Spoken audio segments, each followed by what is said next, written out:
प्रथम आम छतु को भल भाव धोईदे तापर पिस पिस करी काटिदे से लुण स्वाद अनुसार लुण नलदी लंका गुंड आउ धनिया गुंड पकेबा तापर जीरा गुंड पान मधुरी गुंड आउ हूँ गोलमरीच गुंड ये पकईकि गोलैदे भलसे गोलैदेला घोड़े रखीदे एबे कड़े तेल पकई ताकू हूँ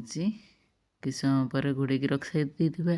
एबे ताकू भलसे तेल रे मिक्स कर देकी भाजीदे जिते बेले ता छतुर पानीटा मरीजिवो सेते बेले ताकू गोटे जगह को खोलदे एपटे काजू आ टमाटो भाजिकी ताकू ग्राइंडिंग कर देथिबा एबे पुणी कड़े बसैकी ताकू गैस रे बसैकी तेल पकेबा जीरा आउ चारटा लंका पकईकी आउ पकेबा हूँ तेजपत्र 2टी पकेबा पकई ताकू भलसे भाजीबा सी भाजी गला परे जमती जीरा फुटो भाजी हो सेमती पियाज पकेबा पियाज को भलसे भाजिया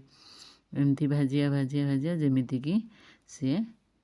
भाजी लाल पड़ी लाल पड़िया पर्यटन भाजिया एबे भाजीगला एबे ग्राइंडिंग करी रखी टमाटो और काजू केवल टमाटो और काजू से ताकू ढालीदे सी भल से कषी होगला परे से मसलार स्वाद केवल लुण आउ लंका गुंड टिके पकेबा नलदी गुंड टिके पकईकी तापर कषिया भाजिकी रखिथिबा छतु को से पकईदे एबे रेडी हो गला इधर आम कस्तूरी मेथी टिके धनिया पत्र